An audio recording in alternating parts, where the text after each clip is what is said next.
மாதிரியான போட்டி நிகழ்ச்சிகள் நடத்துவதற்குரிய காரணம் என்ன என்று நீங்க கேட்டீங்கன்னு சொன்னால், உலகத்தில் உண்மையிலேயே நிறைய பேர் பல்வேறுபட்ட போட்டிகளை பலர் நடத்தி கொண்டிருப்பதை நம்ம பார்க்குறோம். கிரிக்கெட் போட்டி ஒன்று நடத்துவாங்க, ஃபுட்பால் போட்டி நடத்துவாங்க, எக்கச்சக்கமான விளையாட்டு போட்டிகள் நடக்கும்.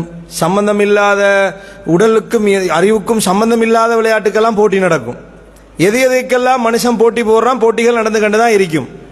ஆனால் இது மாதிரியான மார்க்க அறிவு சம்பந்தப்பட்ட போட்டி நடத்துதல் என்பது காலத்தின் தேவை, இன்றைய காலத்தின் தேவை. காரணம் என்னென்று கேட்டால், ஏற்கனவே மௌலவி அவங்க முன்னுரையில் சொன்னது மாதிரி நிறைய பேருக்கு என்ன செய்யாதுன்னு கேட்டால், இஸ்லாத்தை பற்றிய பல செய்திகள் தெரியாமல் இருக்குது. இஸ்லாம் என்கிறது ஒரு பெரிய சமுத்திரம். இஸ்லாம் என்கிறது பெரிய ஒரு சமுத்திரம். அதில் நம்ம படித்த படிப்பு இருக்குதானே, நம்ம படித்த படிப்பை நீங்கள் எடுத்து பார்த்தீங்கன்னு சொன்னால், அது அந்த மிகப்பெரிய மாபெரும் சமுத்திரம், அந்த கடலில் ஒரு ஊசியை நுழைச்சி வெளியில் எடுத்துட்டீங்கன்னா அதில் இருந்து ஒரு துளி தண்ணீர் வருமா இல்லையா? அந்த தண்ணீரின் அளவு கூட நம்ம படிக்கலை என்று தான் சொல்லணும். அப்போ அந்த சமுத்திரத்தில் ஊசியை நுழைச்சி எடுக்கிற நேரம் ஒரு துளி தண்ணி வருமே, அந்த அளவு கூட நம்ம படிக்காத நிலையில தான் உலகத்தில் நம்ம வாழ்ந்து கொண்டிருக்கிறோம். நமக்கு தெரிஞ்ச பிரச்சனையெல்லாம் சமூகத்தில் மார்க்கத்தில் என்ன பிரச்சனைன்னு கேட்டால், இன்னைக்கு நிறைய பிரச்சனைகளை எடுத்து பார்க்கலாம். பள்ளி அடிதடி சண்டை இதெல்லாம் நடக்கும். ஊரா டீம்கள் பிரிஞ்சு கண்டு இப்படி நடக்கும். மார்க்க ரீதியா, உலக ரீதியாக அது தனி டீம், அரசியல் ரீதியாக அது தனி டீம். ஆனால் மார்க்க ரீதியாக நம்ம கண்டுகொண்ட டீம் என்னன்னு கேட்டால், இந்த நெஞ்சில தக்பீர் கட்டுற பிரச்சனையும், இந்த குனூத்தோதுற பிரச்சனையும், இந்த விரலாற்ற பிரச்சனையும் இல்லையா, இது மாதிரி பிரச்சனையை தான் நம்ம பார்க்கிறோம். இதுக்காக தான் நம்ம சண்டை பிடிச்சு கொள்றோம். இது நமக்கு தெரிஞ்ச ஒரு சில பிரச்சனைகள். ஆனா இதெல்லாம் பிரச்சனையே கிடையாது. இதெல்லாம் சரியாக குர்ஆனையும் சுன்னாவையும் படிக்கிற நேரம் இது ஒரு பிரச்சனை, ஒரு பொருட்டே கிடையாது. ஆனால் இது அல்லாத நெக்கச்சக்கமான ஆயிரக்கணக்கான விஷயங்களை நம்ம இன்னும் படிக்கல என்பதுதான் உண்மை. அன்புக்கினிய இஸ்லாமிய உறவுகளே, அப்ப கட்டாயம் இந்த மாதிரியான போட்டி நிகழ்ச்சிகள் நடத்துவதற்கு பிரதான காரண காரியங்கள் என்னன்னு கேட்டால், முக்கியமாக நம்ம என்ன செய்யணும்? அல்லாஹ்வுடைய மார்க்கத்தை படிக்கணும். அல்லாஹ்வுடைய மார்க்கத்தை படிக்கணும். அதுக்கு எப்படி சரி, நாங்க பரிசீல்கள் தந்து, இது மாதிரி சர்டிபிகேட்டுகள் சான்றிதழ்கள் தந்து அதுக்கு தாரத்துக்கு காரணம் வேறையா, எங்களுக்கு என்ன மாதிரி ஒரு வருவாய் வருதுன்னு கேட்டால் அப்படி கிடையாது.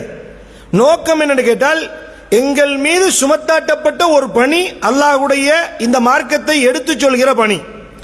அதற்கு எந்தெந்த வழியூடாக எங்களுக்கு வர முடியுமோ அந்தந்த வழி மூலமாக நம்ம அந்த பணியை செய்வதுதான் எங்களுக்கு மிக தரப்பட்டிருக்கிற மிகப்பெரியதொரு பொறுப்பு. அந்த பொறுப்பை நாங்கள் செய்யணும். அதைத்தான் நாங்கள் பார்க்கிறோம். அப்ப நீங்க இது மாதிரியான போட்டி நிகழ்ச்சிகள் நடத்துகிற போது அந்த குர்ஆன் வசனங்களை படிப்பீங்க, அது சம்பந்தமான துஆக்களை வாசிப்பீங்க, அது சம்பந்தமான பயான்களை நீங்க கேட்பீங்க. ஏனத்துக்கு விடை எழுத வேண்டும் என்பதற்காக. ஆனா ஒரு விஷயம் உங்களுக்கு பின்னால ஓடிக்கொண்டே இருக்கும். என்ன விஷயம் தெரியுமா? உங்களை அறியாமலே அதை நீங்க பாடமாக்கி கொள்வீங்க. பாருங்க, நீங்க பாருங்க, இந்த சின்ன பிள்ளைகளுக்கு, இந்த சின்னஞ்சிறார்களுக்கு நீங்க ஜனாசா தொழுகையில ஓதுகிற அந்த பெரிய துவாவை மனநமிட சொல்லி இருந்தார்கள்.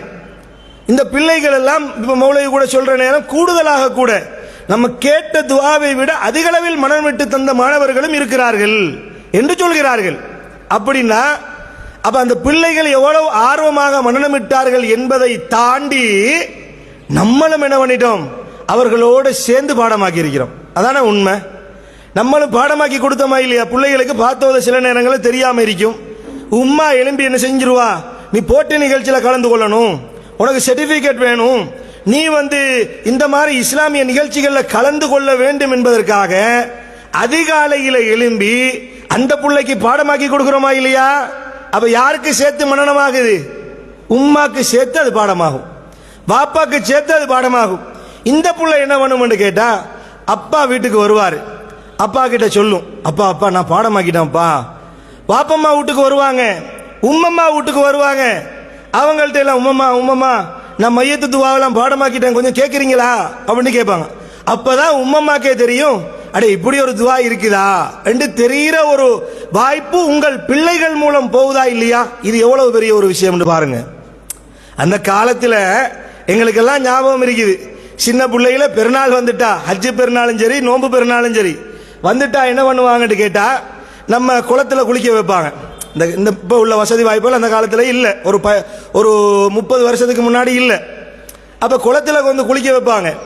குளத்துல குளிச்சா நம்ம குளிச்சுக்கிட்டு வெளியே ஏறும்போது எங்க ஓடுறாயின்னு சொல்லி நம்மளோட வாப்பம்மா நம்மளோட கையை பிடிச்சிருவாங்க, நம்மளோட உம்மம்மா நம்மளோட கையை பிடிச்சிருவாங்க. என்னது, நியத்து வச்சு குளிக்கல அப்படின்னு சொல்லிட்டு 7 முறையோ 5 முறையோ எத்தனையோ முறை தண்ணி அள்ளி தலையில ஊத்திய சமூகம் அது.